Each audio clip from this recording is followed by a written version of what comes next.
How was your Thanksgiving, man? It was rough, but It was rough. family's good. You know, we here. That's good to hear, man. That's good to hear, man. Was JT in the city? I don't know. Philip, you see? Oh no, I gotta ask. I'm just saying. I don't know. I gotta ask. I know if there's ties there or whatnot. Not a celebrity like you. Oh no, man. Far from it, man. Far from it. I'm just a normal guy.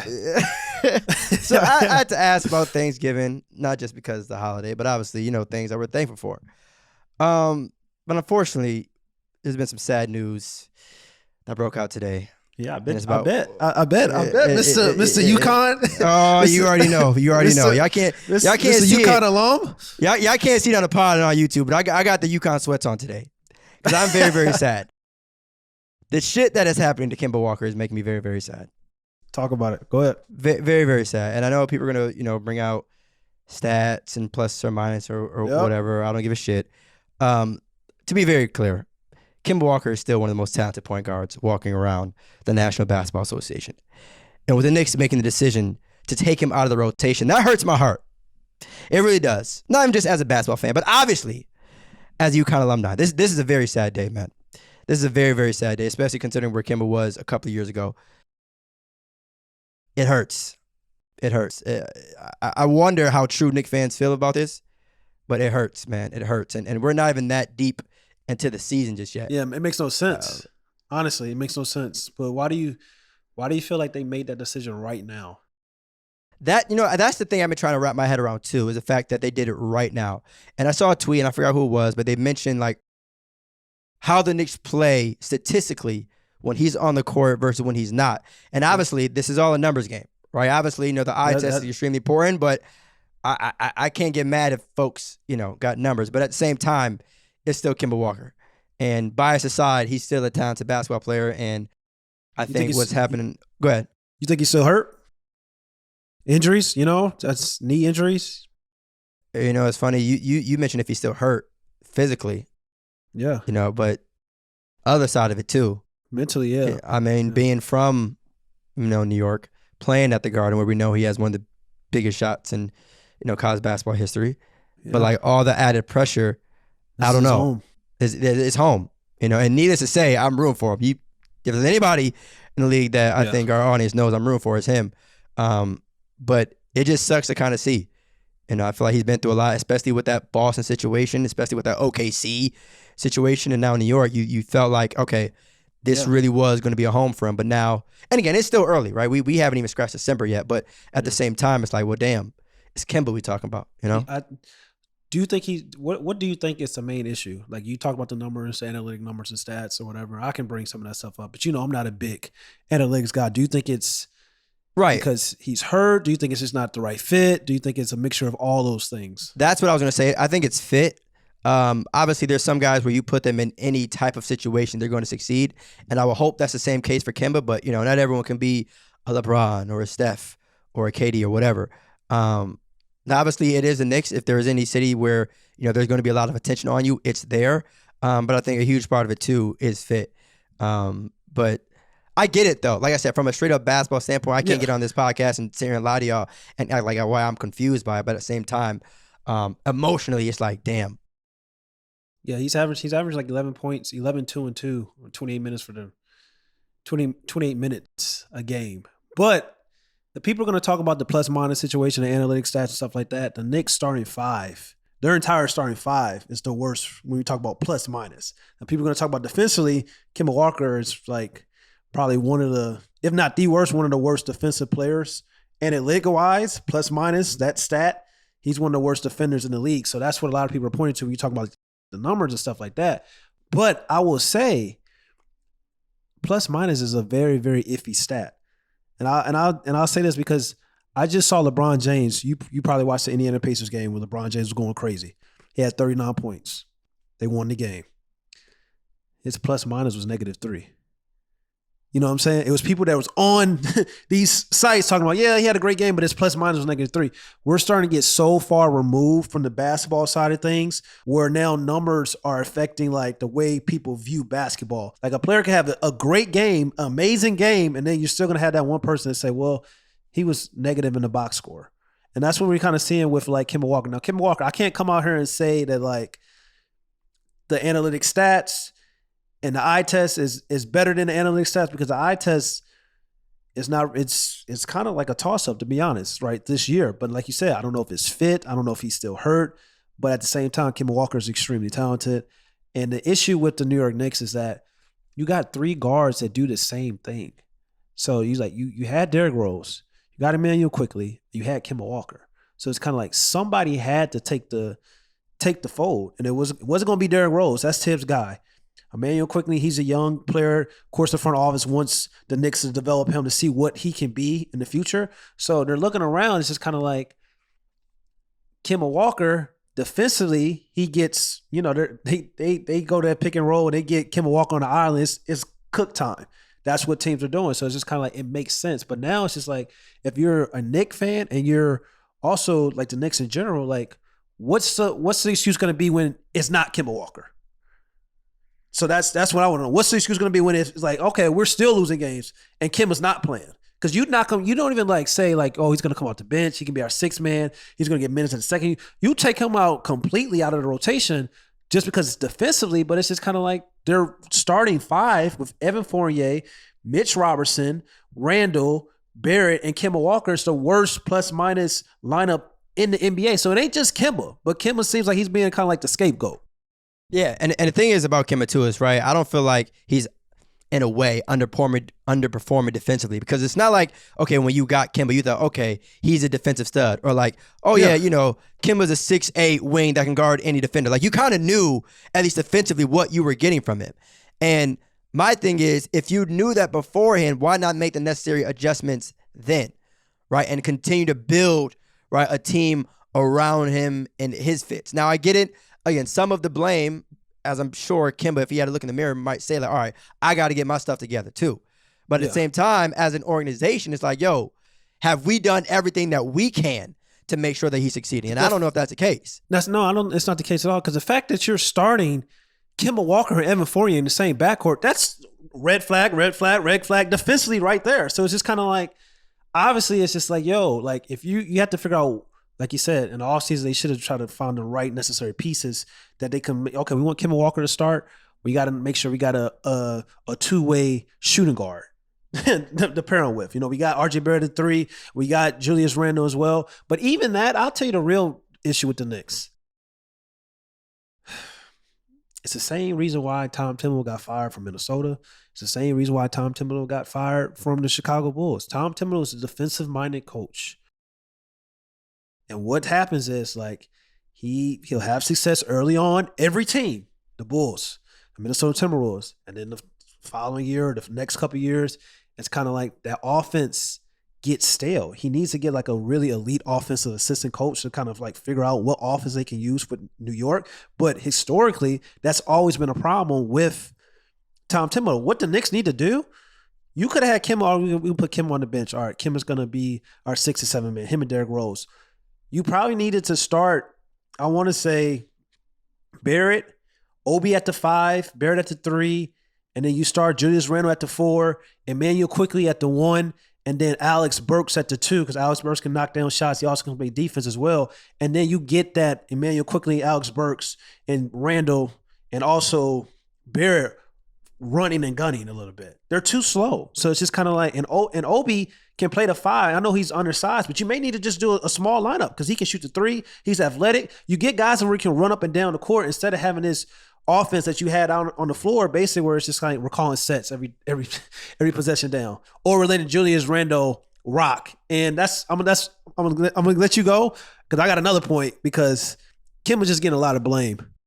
Yeah. So one thing I would say with that in terms of pushback is, if you put in Obi at the 5 instead of Mitch, right, but at the same time you have Kim on the floor, are you scared or nervous of the lack of rim protection in terms of the comparison between Mitchell and I Obi? wouldn't have Kim on the floor.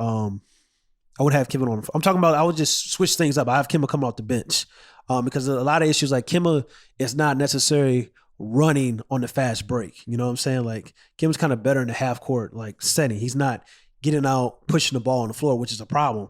because they need easy looks. Too many times they're just calling sets in the half court and not getting easy looks. So I'm saying, but if you want to start it like Kemba Walker, kept Kemba Walker in the lineup and then have Obi, it's just kind of like you said, the rim protection. You got to have like a solid 2 guard that can play, that can defend as well, because you're going to give up if that penetration of guys going to get past Kemba. They're going to get to the rim. You're probably going to need a rim protector. But I'm just saying they got to switch everything up. It ain't just Kemba. That's basically what I'm saying. Like, it just can't be like, oh, it's Kemba's fault.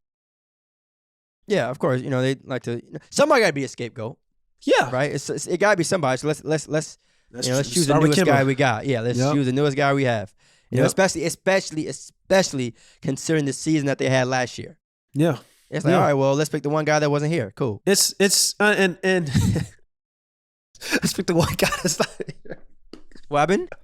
No, I'm laughing because you're right. Let's pick the one guy that wasn't here. I'm just saying, like it's just the easy route to take. And again, all bias aside, I'm fully aware of how Kemba has been playing, but it's also not March, right? It's also not, we're not it's 60 games into the season. It's too early, but the pressure from the fans.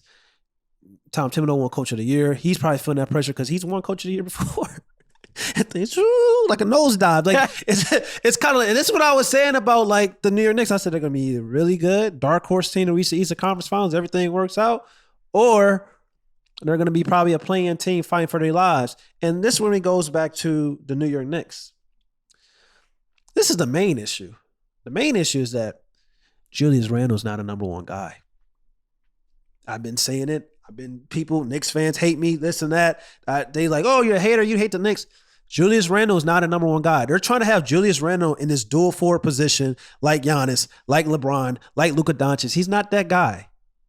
He's not that guy. His stats across the board are down. And what happens is some players, they'll have these crazy seasons when it's a contract year. 4-year, $117 million extension. His numbers are down across the board, averaging 19, 10, and 5, shooting 41% from the field, 33% from the three-point line. His numbers are down across the board. And the Knicks are trying to have him play this dual forward role, rebound, assists, shot creating. And it's just, it looks nasty. It really does. It looks nasty when he's trying to do it. He's better off being a second or third guy on a really good team. Can he be the number one guy and get you and be a borderline playoff team and get you to the playoffs here and there? Yes. But as a Knicks fan, if that's what you want, mediocrity, I get, it is what it is. But this is the same team that was celebrating the first game of the season, also celebrating the first victory in the playoff series against the Atlanta Hawks, like they won the championship. So it doesn't surprise me. So there he is, man. Doesn't surprise me. Don't let the holiday season fool you, ladies and gentlemen. Ma K. Smith is still here, shitting on the Knicks. But I did want to say, too, what sucks, man, is that I was going to let you run. But you know what's crazy about Julius Randle? I think it's actually his birthday today. But, hey, real is real, truth is truth. But, yeah, I mean, look, not everyone is meant to be a number one option. That's just a fact. I'm not going to say I feel that way about Julius, but just in general. Not everyone can be LeBron.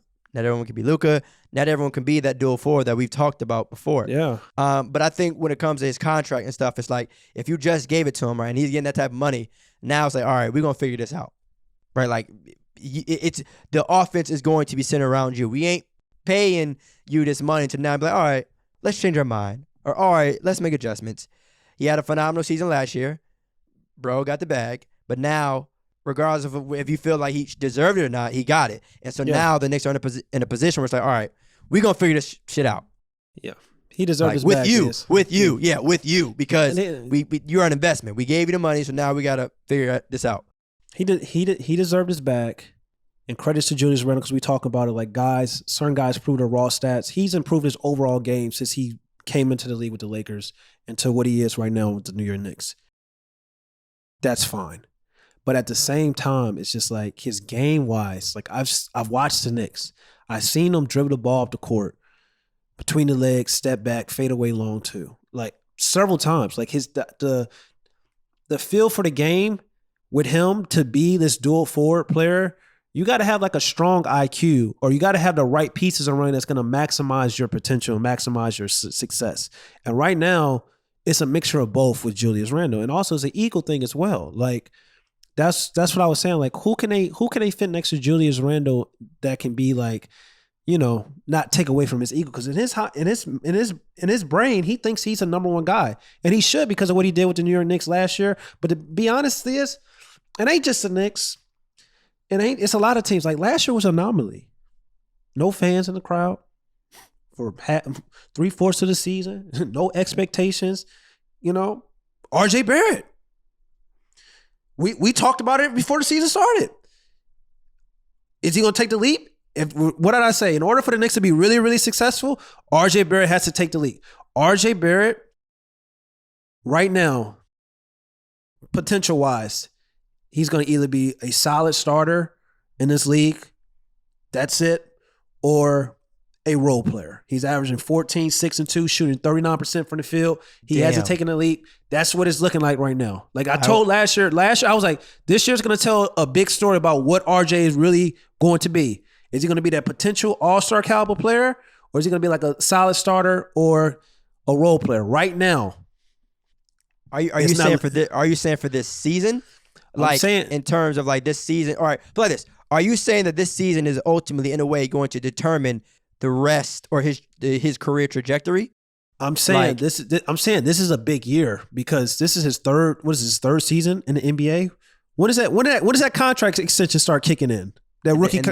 I hate to say, I don't like to compare players, but I also don't give a shit. When you start thinking about how Ja's playing, and obviously I know Zion is injured. Zion.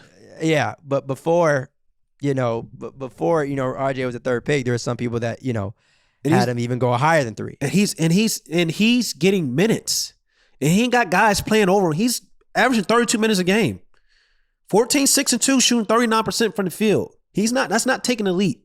Well, all right. So that's not taking a leap. Right. So let me say this though, to look at the bigger picture. RJ is technically, in a way, supposed to be a senior in college. That's true. If you think about it. That's true. Right. So obviously he has high expectations.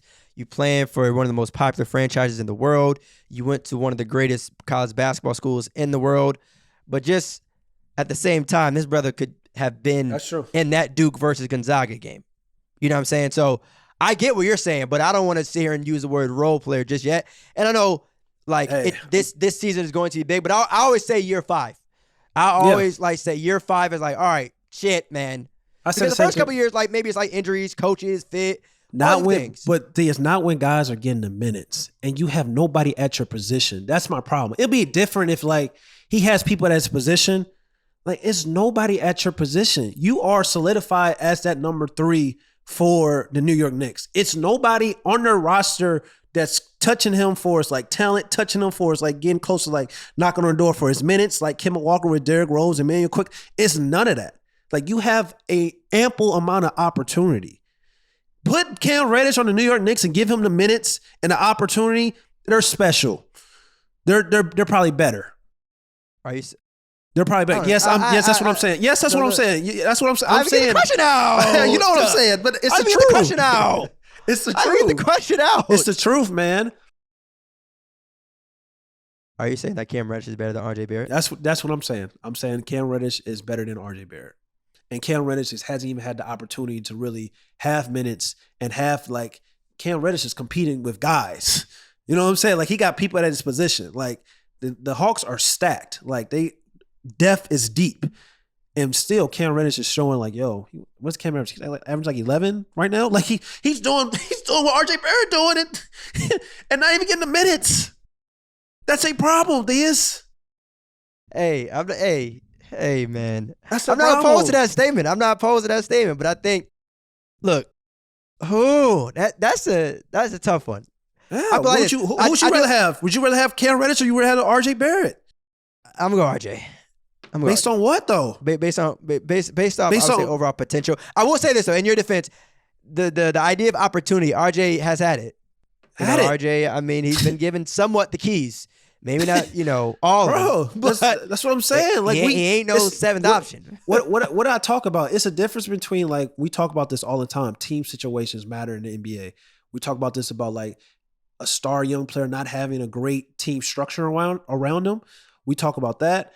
We talk about players not getting minutes or players having multiple guys at their same position. We talk about all that. Cam Reddish, He's averaging 12, 2, and 0, 1 assist per game, shooting 41% for the field, 38% from the 3-point line, bro.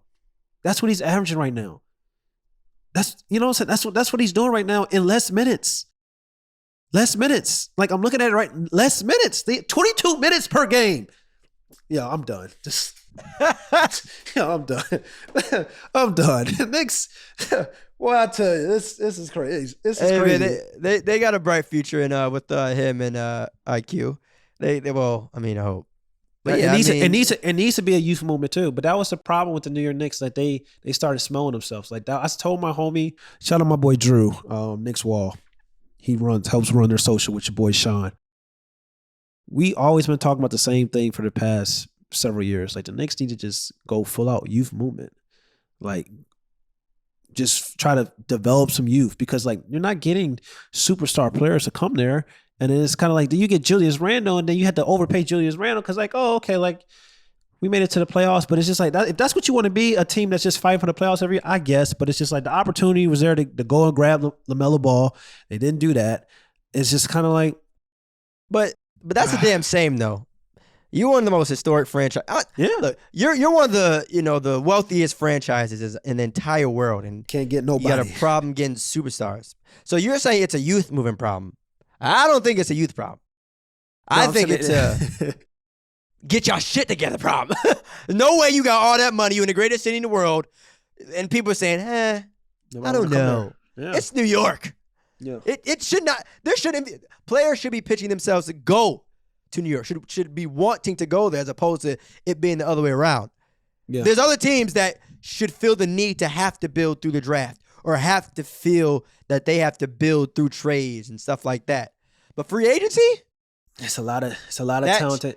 That should not be the case. It's just a lot of talented guys that the Knicks could have had. You want to run through them?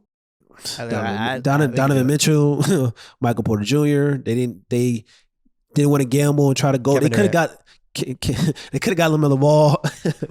Kevin Durant. I know you're talking about young guys in drafts. All right, yeah. The hell with that. Kevin Durant. Yeah. So. Oh well, Zion. Too, with the whole Zion sweepstakes. I think I saw so many graphics of the Zion, Kyrie, and Kevin Durant.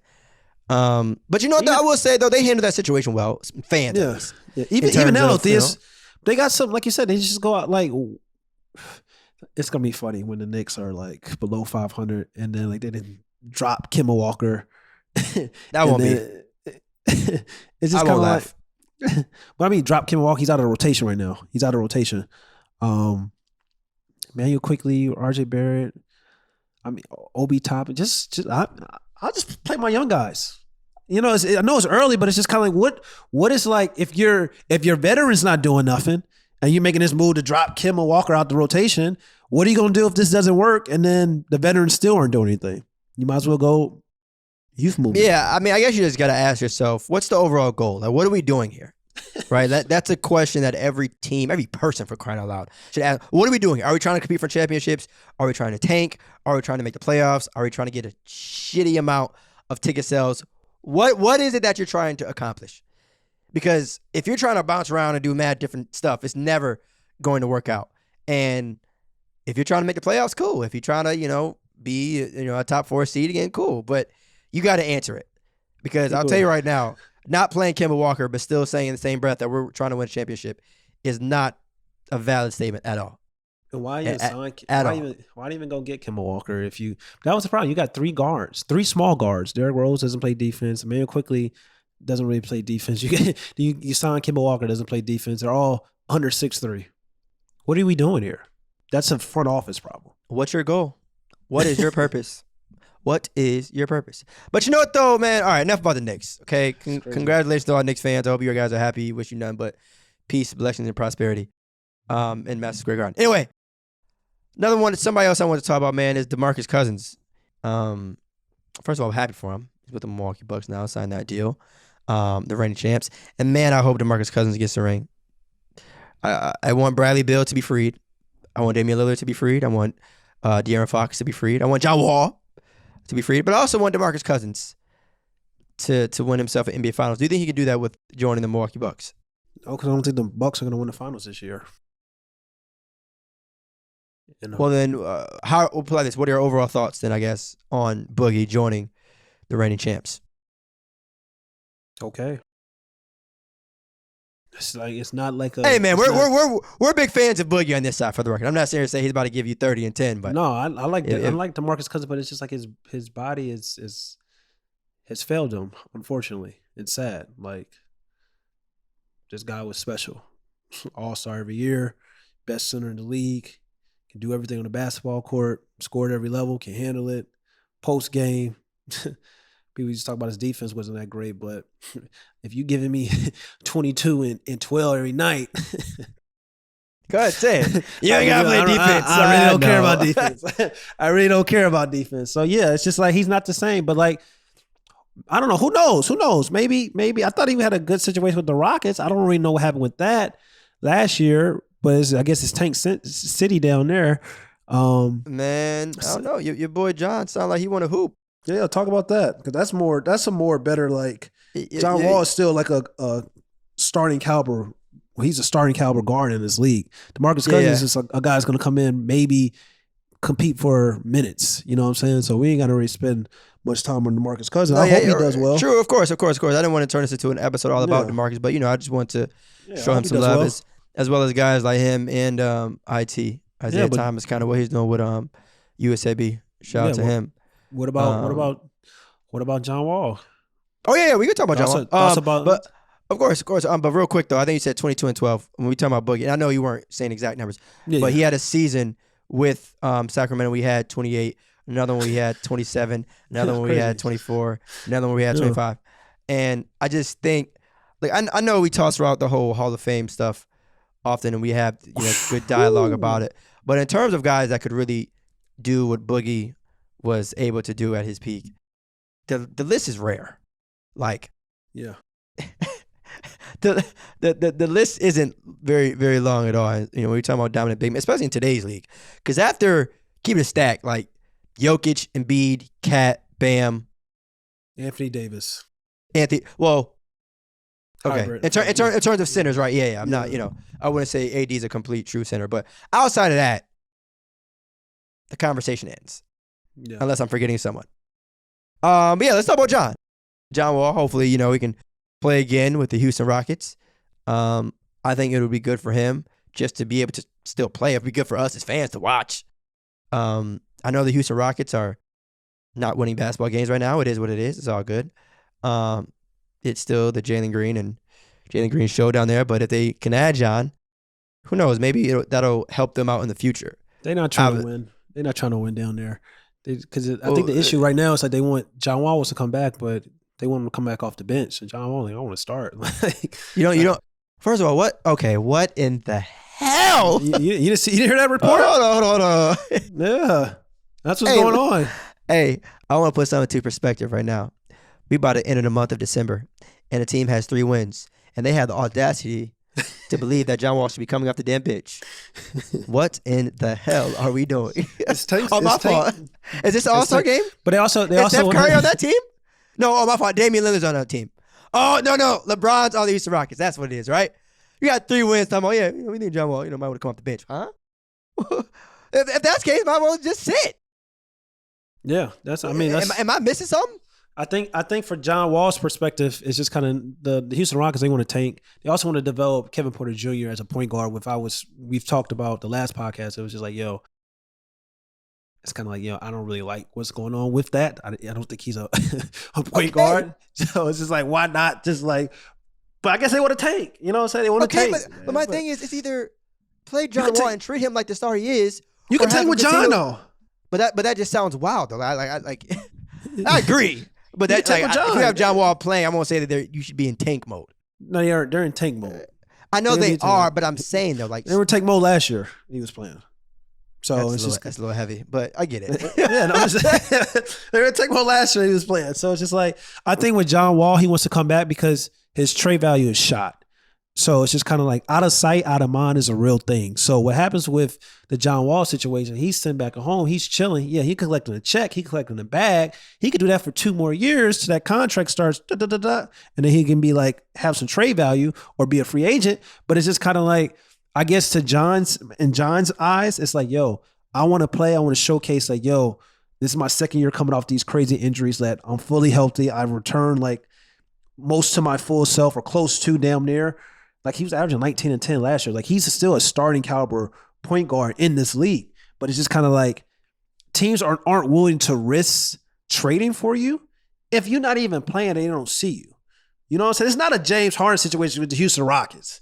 Like James Harden, we saw James Harden was cooking with the Houston Rockets, and you know, after they was like, after he got on that press conference, it was just like, we just don't have enough to win. They shut him down immediately. He was traded 3 days later. You know what I'm saying? Like John Wall can't do that because it's like this contract, his injury history. Like John Wall, we need to see you more.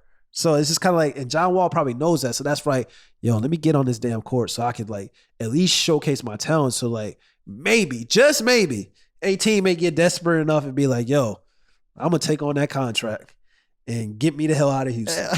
What? Hey man, that contract is something else. I am happy for John Wall. I truly am. But it wasn't a bad contract before he got hurt though. Oh, I never said it was bad. I never said it was bad, but it's as a team, as another GM, when you look at the numbers and, you know, obviously I know that he can produce, but that contract is like, shit. If you get John Wall, you know, you better be in a position to win a championship right then and there. Because it's one thing if you want to say, all right, we're going to pay that money, whatever, but we trying to win now. It's like that Drew Holiday trade, right, with the Bucks. It's like, you know, people felt like, oh, damn, they're getting up a lot for Drew Holiday, but it resulted in a championship. Yeah. You're not getting John Wall and just trying to, you know, be a damn 7 seed. If I'm paying you that money, let's get some rings. Unless you're a team that's like hasn't really had any playoff success, or you're trying to get to the playoffs, and you think he can take you over the hump. I'll kind of give you the perfect team for that. And you're talking about like, oh, championship caliber. Orlando? No, not championship caliber. No. But like I think the perfect team, the Oregon Pelicans. I think that would be the perfect fit for John Wall. The Oregon Pelicans. You go down there with Zion, Brandon Ingram. These guys are trying to get to the playoffs. John Wall can be a starting caliber point guard down there, be the third option with those guys being the first and second option. He can get Brandon Ingram easy looks. He can get Zion Williamson easy looks. Pick and roll game with Zion Williamson, get to the rim, alley-oops. And then it's just like John Wall's name-wise and Zion Williamson, Brandon Ingram, box office, selling, marketing, all. I think that's the perfect situation. And you look at their guards, Devontae Graham, I like Devontae Graham, but he's not John Wall. Carl Lewis is still developing. He's not John Wall. So what are we doing? Like Zion, it's already here. You already hear Zion's family like, we want him out. We want him out. We want him out. You better start doing something. Why not take a gamble on that contract with John Wall? So a couple of things. One, that would be dope to see 2 North Carolina guys, right? John Wall and B.I., same team. But 2, I like that fit. I think it all sounds good on paper. But let's not forget, this is one of the cheapest franchises in the entire National Basketball Association. We saw what they did when they already had a talented point guard. Yep, sure. So what do you think they are about to consider when they look at John Wall's numbers? What do you think? And how? Who knows? Maybe it'll happen. I hope it does. Like I said, I think that would be a pretty good fit, you know? But at the same time, if we talking money, we know the Pelicans ain't, they history ain't, let's spend some money. Nah.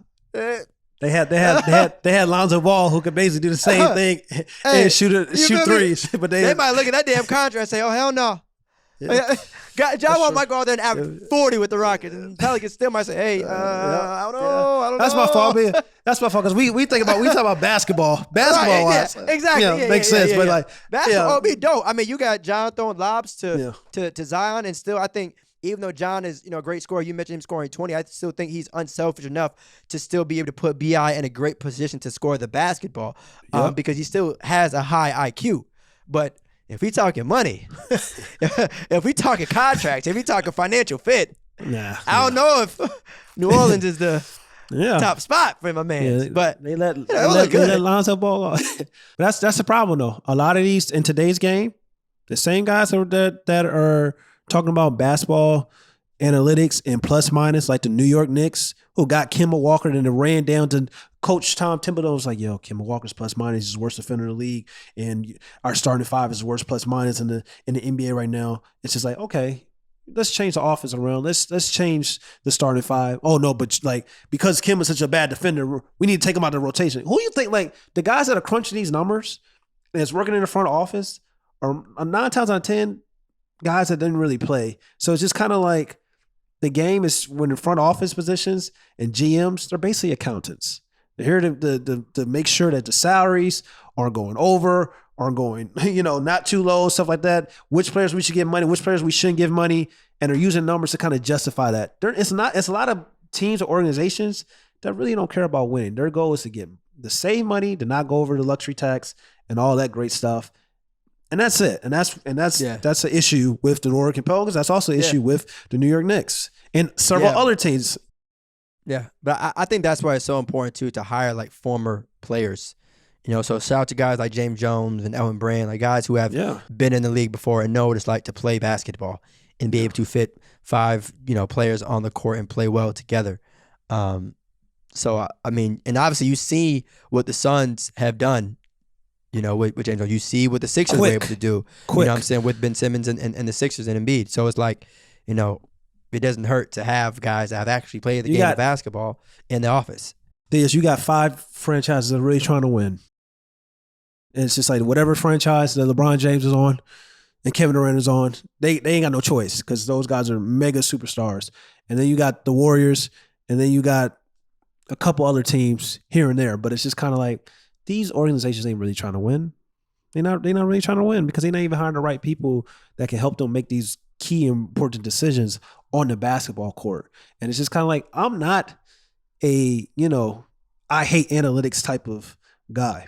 I worked in analytics. I was doing hustle stats. I know the value of some analytics. But at the same time, it's just kind of like basketball, what you see on the court matters. What you watch matters. There's too many guys that aren't necessarily watching the game of basketball. Who could put the ball in the hoop and who fits well together? But you mentioned KD and LeBron, and obviously I think another player is Steph. So we got to talk about this, right? Who do you trust more? Oh, well, yeah. We want to talk about Steph as an individual or the Warriors. It doesn't really matter to me. It doesn't matter to me either. I was going to ask who you trust more, the Warriors or the Suns. Because we both been wrong. What was wrong? What was wrong about the Warriors? You a little bit more than me. No. It ain't a little bit. It ain't a little bit. I'll admit, I was wrong as hell. All right. So I want to apologize to the Golden State Warriors. I want to apologize even also to Steph Curry. Thank you. Now, to be very, very clear, to be very, very, very clear, y'all can check the tape. Feel me? I don't bite my tongue, and also I don't lie about how I feel. I never said that Steph was a bad player. Never. And I never even forgot what Steph was like. That's another thing, too. A lot of people let one season or a couple of games forget who the hell these players was. That never happened to me. Well, all I said was just, I didn't really think he was at the table. But I apologize, Steph Curry. Say it louder. Say it again. Because you kind of went in and out. Steph Curry, I apologize for even considering that you were not like that. And again, never thought the brother lost it. Never thought that he was not capable of doing what he's doing now. But again, you know what? The hell with that. I'm not doubling back. I challenge you. I challenge him to continue to do this in the playoffs and even make it to the finals. Watch this. With or without Klay. With or without Klay. Now, obviously, I'm going to give the brother his flowers now. I was wrong. Shout out to the Warriors and in him. But as the season continues, the challenge is still out there. Go to the finals with or without Klay, with or without James Wiseman. Because the thing is, right now, right, if you look at their team, the way they're playing, they should win the championship. Right? So this is the part that sucks about winning. This is the part that sucks about winning. As well as you are playing right now in the regular season, if the Warriors fold come playoff time, it might be a scarier conversation than the one we had in the beginning of the season. Because now the expectations are there. Now it's like, well, shit. Maybe folks were sleeping on Steph. So obviously they're having a crazy season. Steph is having a crazy season. Again, shout out to him. Again, I was wrong. I apologize. But come playoff time, and again, Ma, you know how I get down. Playoffs is where all this shit cute. All this shit, it's nice. We talk about it. We got a job to, but playoff time. I said this year I thought they were going to be a 6 or 7 seed because I didn't trust like some of their players that they got to produce consistently. They've been producing. Now, Klay Thompson's supposed to come back and Wiseman's coming back. It's going to be interesting to see. Not necessarily Wiseman because Wiseman is just not. He's for the future. I keep telling people, they talk about like LaMelo, Anthony Edwards. Wiseman's for the future. Like he's not going to be who he is until year 3, year 4, year 5. Like really we should start having some expectations for him. He's still talented, like kind of like DeAndre Ayton. Like we know Trey and Luka was here, then DeAndre Ayton was slowly like that's what I kind of see for Wiseman. But when Klay Thompson comes back, it's gonna be interesting to see like how Jordan Poole's game. What's gonna happen to that? Because right now he's free, got opportunities, got minutes, got the ball in his hands, getting touches. Andrew Wiggins as well.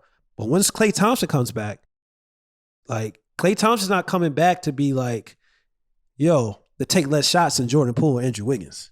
You get what I'm saying? It's just like Klay Thompson plays off the ball, so it's going to be easier to fit him back in the rotation. But at the same time, how are those other two players going to react once they've got a taste of success of winning without him and kind of producing? Playing basketball, everybody knows this. Like when you are a player that, let's say the first or second best player gets hurt and then guys fill in and they start doing well, right? It's kind of like they're not going to be thinking like, yo, we need Klay Thompson or I got to like defer to Klay Thompson because they're going to be thinking like, we doing our thing too. It's a pride thing. It's a basketball thing. So it's going to be interesting to see what happens with that system and with Klay Thompson coming back with those two other guys. But I mean, I think that's a good thing though, in terms of like now they have the confidence. And I don't think either of those guys, first of all, they know the culture and the team that they're on in terms of like who Klay is. Like this is not random rookie that's strolling and saying, all right, I want the ball. It's Klay Thompson. But I think it's been great to see Jordan kind of develop and grow into the player that he is now. I think he's going to fit tremendously into that role. Especially too, I mean, you talking about being free. I think this will take even less pressure off him, you know, because now he'll be able to slide into a role. It's like, all right, not as many people will be as focused on me in the scouting report. Because again, you got Klay coming back. You still got Wiggins, and obviously you got Steph. So who knows? His numbers might even increase. I know that sounds crazy to say with, you know, a guy like Klay coming back, but like, you know what I mean? Like if you get that six man, you know, kind of mentality and just come off the bench and just get straight up buckets. Yeah. You know, and get maybe, you know, it might be a different type of minutes, but even still, it's like, yo, the competition won't be the same as when he was a starter, you know? Yeah. Andrew Wiggins deserves credit too. He's a two-way player, shot creator. He can do a lot of great things, create off the dribble, athletic, can defend the best player on opposing nights until I think Andrew Wiggins is going to have to be their best of like perimeter defender because I don't think Klay Thompson's going to should go back to that like, yo, got to guard Dame every night. Got to guard LaMelo Ball sometimes, got to guard De'Aaron Fox. I think Andrew Wiggins should still have that responsibility because I think he's shown he's capable of doing that. So it's definitely going to be interesting. The Warriors are 18-2 right now. They're here. They're serious. But like you said, it's a regular season. Like, will Steph's body hold up to be able to continue to do this throughout the entire regular season and into the playoffs when it matters the most? So it's going to be definitely interesting. But we talked about the Knicks, Theus. Yeah. We talked about the Warriors. Yes, sir. Since we're talking about all the top teams, this is a top team today podcast. I love it. Talk about the big teams. What's going on with the Los Angeles Lakers? And the rumors with like some people feeling that Frank Vogel may need to go. I want to hear what you think about it. You're a diehard Lakers fan. This is your team. How do you feel? So to me, I never, regardless of situation, like I never root for a coach to get fired. Just because I think sometimes people don't put enough pressure on players. It's like we forget that even though it's good to have X's and O's, at the same time, players have to execute. And regardless of scheme, regardless of who you're playing, if you're rolling out on the court with 5, right, give or take, well, not give or take, but 5 Hall of Famers and 3 guys that are still somewhat in their prime, I want to sit here and blame Frank Vogel, but at the same time, we got 3 of the best players in the world. But I'm not giving up on either of them just yet. Frank Vogel or the Lakers. At the end of the day, Frank Vogel is still a champion head coach. You want to sit there and say, okay, it's because he had LeBron and AD, sure. But he still has what it takes to win a championship.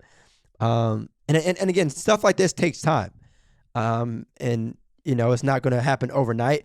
The only thing that's bothered me, though, with the Lakers isn't necessarily the record, to be honest with you. It's who they've lost to. Talk about that has been an issue and something that's bothered me. We go out there and lose to teams like the Nets, Suns, Bucks. Hey, it is what it is. Those are great basketball teams. But we cannot be losing to teams that have terrible records. I don't give a damn if it's on the road or not. Like, we can't come out and have such slow starts. Like, we can't, like, there's you know, people that play down to your competition, and I get it, man. It is a 82 regular season, kind of thing, 82 game regular season thing. And I get it. Some people will say like we're just focused on winning a championship and guys getting their rest and all that. But at the same time, man, you got to make a statement during the season because a lot of people feel right now ain't nobody afraid of the Lakers. You know what I'm saying? And like we saw it last year with the Suns. The Suns were not afraid of the Lakers. They weren't at all. If anything, they smelled blood, right? Like this isn't a team that people are like, oh shit. Hell, you can make the case that some people are marking them down on their calendar. So right now, as crazy as it is, a team with LeBron, Anthony Davis, and Russell Westbrook, they have something to prove.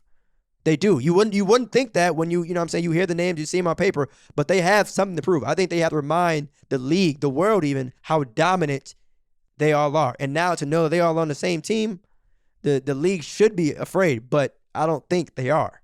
Like, but I don't think that Frank Vogel should be let go though. Yeah, you make great points. And when it comes to the Vogel situation, he's a champion. He won with the Los Angeles Lakers with LeBron and Anthony Davis. He deserves credit. He's one of the best defensive coaches this game has seen, not just back with the Lakers. You go back to the Indiana Pacers as well with that crew that he had. But the problem is like his bread and butter this year defensively, it's not great. So when your bread and butter, what you're known for as a head coach of doing very well and doing very successfully, you're not doing that.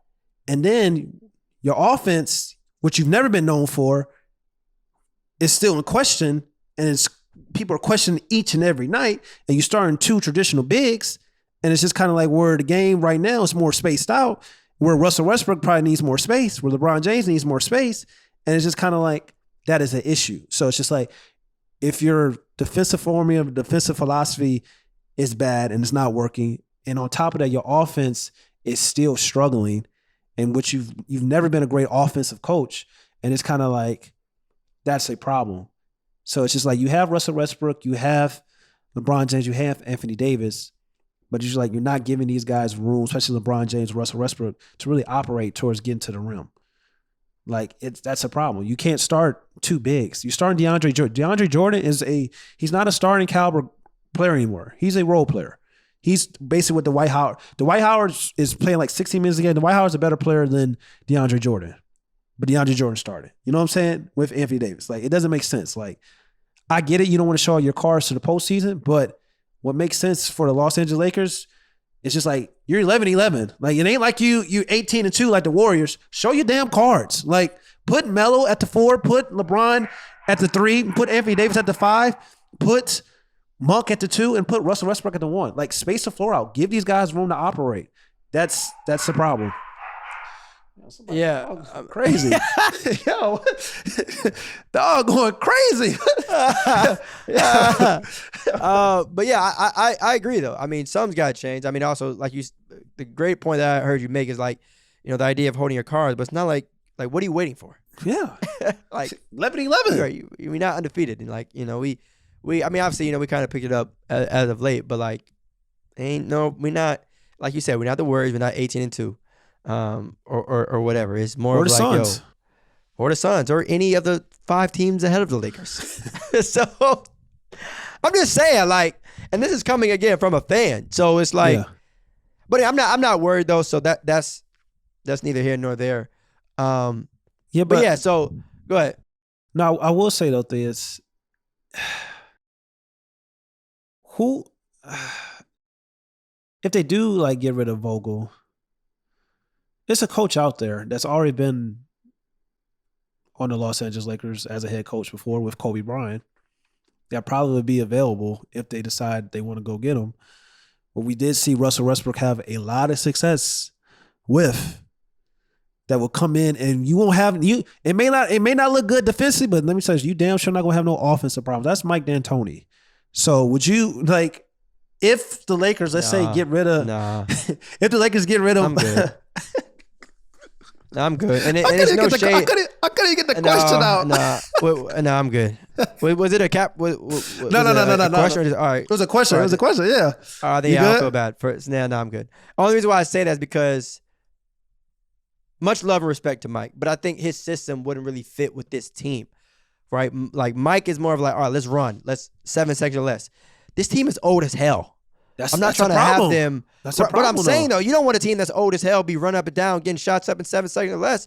Like that ain't like. But you don't have to. But you can take. But you can change that formula because it's just kind of like LeBron James is getting that peel going. Like LeBron is turned into what we saw Kobe Bryant was in his latter years. This is kind of what we've been waiting for. Like LeBron, I don't care. You take 25 shots per game. Just take these shots. You know what I'm saying? Yeah, but again, that's. I don't feel that's who LeBron is. Like LeBron is always down to like make the right basketball play. Like I will say this though, it would be crazy as hell to think if Mike D'Antoni was paired up with Russ and LeBron. Like the thought of that it would be pretty cool to see in a game, but not like long term. Let's run and gun. Hell no, slow down. Get some half court sets. But the problem is, it's just kind of like something has to change offensively because like it either has to be where you have to start guys that can hit the three, shoot the pill, because like Russ and LeBron, they do the same thing, but LeBron is still like, it's crazy. Like people talk about like offensively and like LeBron's not a scorer. LeBron's a scorer. Like he's an elite scorer. Like he can let Russ have the ball and like go to the rim and whatever, and LeBron can shoot anywhere in the basketball court. So it's just kind of like, it may work. It may look crazy, but it's just like, I don't know. It's just an interesting. I would be very interested to see what Mike D'Antoni do with that offense because he doesn't have traditionally the right pieces, but he may go out and get some though. You never know. You're right. I mean, look, we're 11-11 right now, and I promise you, I didn't think that we were going to be. They're a bad team. I think you talked a little bit about it. They're bad. I won't go that far. You cannot. They're right now. They might not be great. They might not be a top 3 team, but they ain't no bad, bro. They're bad. You can't. The Lakers are lose. You can't lose to teams like Oklahoma City Thunder, the Sacramento Kings, Detroit Pistons, and then you're not only you're losing to these teams, you're also in dog fights with losing teams, bro. They're in dog fights. It's not like they beat teams' ass. They're in dog fights. Last night's game was a dog fight. It was a dogfight with the Pistons again. Do you I'm saying? It's not like that's what I'm saying. You gotta be careful when you use the word dogfight when we're talking Lakers and Pistons nowadays. Man. They're in dog fights. You gotta be careful when you use that. Bro, like it's not like it's like they're beating teams by 10. Like, yo, it's like they go into the fourth quarter, like teams got an opportunity to win the game against them. That's what we're seeing with the Los Angeles Lakers, bro. That's a problem. That's a problem. But again, but like this, they're not performing to their expectations. I'll say that. But if this was any other team, if this was the Orlando Magic, and they were 11-11 in the Western Conference, and this same type of stuff would happen, we wouldn't be saying they were a bad team. We're just saying that the Lakers aren't living up to their expectations, and that's okay. Like I said, I agree with that. But to say bad, bro, there are some bad NBA teams.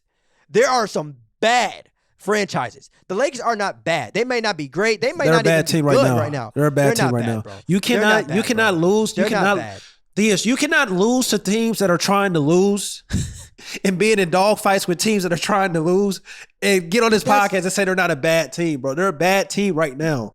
Bad, bro. That you're using that word so loosely. Like, no, just, bro. All right. If the Lakers are a bad team, that means literally half the league is extremely ass. Like because you can't sit here and say that, the Lakers are bad, but what's everyone else belief them? Bro, very bad. Like, what's the indicators here? Does everybody else have Russell Westbrook, LeBron James, and Anthony Davis? But see, that's my point. You're saying that based off who they have. You're saying that based off the expectations, not necessarily saying because they lost certain teams. I'm saying based on who I'm watching them lose to, bro. I'm watching the Clippers and Paul George, who. He on the island by himself, basically. Reggie Jackson's second best player on the team, and they're a better team right now than the Los Angeles Lakers. That is a problem, Theus. That's fine. I'm not disagreeing with you saying that the Clippers are better. I'm just saying I'm addressing the fact that you used the word bad. If you lose, bad is terrible. If you're losing, bad is 3-16. That's bad. If you're losing to bad teams and you're in dog fights with bad teams and you're supposed to be a championship caliber team. You're a bad team in my eyes. There is a difference between underperforming and being a bad team. The Lakers are not. So you're telling me a team with LeBron James is a bad team? Right now, they're a bad team. Yes. So you're telling me that a team with LeBron James is a bad team? Because I've seen LeBron James be on bad teams before starting the regular season off. He was on a bad team. He took bad teams to the finals, bro. Like he's been on bad teams. Like the 2018 Cavaliers, they were like 500 before like the All-Star break. They weren't living up to that was a bad team. Of course, like things happened over the course of the regular season that showed us like, okay, they involved. I mean, hey, that may happen with the Lakers, but like, I mean, as of right now, bro. And LeBron James is on the damn roster. It's not a bad team. I don't know what you are talking about. But LeBron James is on the roster. I get like the mentality behind it in terms of like they are letting bad teams beat them. So essentially you're saying that makes them a bad team. I get that, but still no. Okay. So no. All right. I think I got cap, no cap. Right. Let's see if it's good because I had one, but go ahead. All right, go ahead. You want one? No, go ahead. All right. Let me make sure I got it. All right. Cap or no cap? The Warriors or the Suns will reach the NBA Finals. You want to switch it up? No. I mean, both teams. I mean, they play on Tuesday. Both teams at the top of the league right now. I mean, one of them gonna lose. So, cap or no cap? The Warriors or the Suns are gonna make the NBA Finals. It's crazy because I just spent the last 5 minutes talking about how bad the Lakers are. Yeah, and don't worry, they're a bad team. And I'm gonna say cap. I still think it's crazy. I may be crazy, but I still think the Lakers gonna figure it out. I just think they're too talented not to. So I'm gonna say cap because I think the Lakers are gonna go to the finals. I think they're gonna figure it out. It's just if they can stay healthy. I don't know. I'm gonna say cap. Man, it has to suck sometimes being a player like Steph Curry or Giannis. And I say that because it's like it doesn't matter what they do really during the regular season. People are still going to look on paper and say, oh, shit, Kevin Durant and James Harden are on the same team? Yeah, they're probably going to go to the finals. People are going to look at the Lakers and say, oh, shit, LeBron James is still breathing. Whatever team he's on is probably going to make it to the finals. So it's like, it's one of those situations where you're seeing I think it's more of you saying that the Lakers are going to make it to the finals as opposed to the Warriors or Suns aren't. And even though it's the same thing, yeah, it's not that you don't trust the Warriors or Suns, it's that you probably trust the Lakers more, if I had to guess. I trust LeBron more. I trust the healthy LeBron. If everybody is healthy, I just think they figure it out. Because I think the game slows down. And it's just kind of like I think talent prevails when it matters the most. When health comes, if health is there, I think talent always prevails in the NBA. You may not win a championship, but you damn sure probably get into the finals. You may not win it all, but you damn sure probably get into the finals with talent. Yeah, I mean now he's still got AD. Got Russ, but I'm gonna tell you what though, they're gonna have to figure it out quickly. Quickly. Don't let them hit quickly. 11 and if they hit like 11 right now, if they hit like 13 and 20, some crazy like. First of all, that's not happening because that means they would have to go 2-9 in the next 11 games. That sounds crazy, but that sounds crazy. If they hit that. But it's funny. All right, so what are the Warriors on a win streak right now? Was it 16, right? Let me see. Yeah. Yep, 16 game. No, excuse me. The Suns are. My bad. The Suns are on a 16-game win streak. So can you imagine, bro? This is the part that sucks. If the Lakers went on an 8-game win streak, literally half of what the Suns are doing, how crazy people will be talking about them. Like, they win the whole thing again. That has to suck being any other team in the league. That has to be terrible. The Phoenix Suns are on the verge of winning literally, bro, 20 straight games in a row. That is nuts. And people are just saying, Yeah, bro, I told you the Suns were going to be here. It's giving me Utah Jazz vibes. It's very similar to like just no. In terms of regular season, in terms of regular season, but they done more last year than the Jazz have done, and they've been contending for a while. Well, of course, but I mean just in terms of overall the way people are treating their regular season success. No, I think that despite them going to the finals, I think they're the two best teams in the league right now: the Warriors and the Suns. I really do. Oh, there's no denying that. Anyone that disagrees is lying. And I thought before the season we had podcasts talking about I thought before the season that the Suns were going to be here, bro. I was like, yo, if it was one team I was more like certain about going to like have like some success was the Suns because they brought everybody back and just kind of have that chemistry. Chris Paul still being Chris Paul, Devin Booker, that playoff experience. And then the Warriors have surprised us, But I also said during some pods, even though I thought they were going to be like a 6 or 7 seed, I also said like, yo, this is the best time for them to go and win a championship this year with the way things are, with Kawhi being out, the Lakers having this new team and all that, Jamal Murray being out and hurt. I was like, this is the best time for them to win a championship and then go back to the finals. Even though Klay was out, I was like, this, if they get Klay back and he's healthy, I was like, yo, this is the best year to do it. Because the following year, everybody else coming back healthy. And it's like, you don't know. And they might be losing somebody next year. I was waiting for you to say that. They might be losing one of their best players next year. So you better get it done now. Who knows what's going to happen with Mr. DeAndre Ayton? Who the hell knows what's going to happen with his contract situation? Just saying. I'm talking about the Warriors. You talking about the Suns. Oh, you talking about the Warriors? I'm talking about the Warriors. Y'all talking about the Warriors. My fault. Y'all talking about the Warriors. I thought you talking about the Suns. All right, I was talking about the Warriors. Yeah, but oh yeah, the Warriors. Hell yeah, get it done. What, the Suns? I don't think they're gonna lose DeAndre Ayton. I hope they don't, but I also hope that brother gets paid, and I hope he gets the most amount of money he possibly can.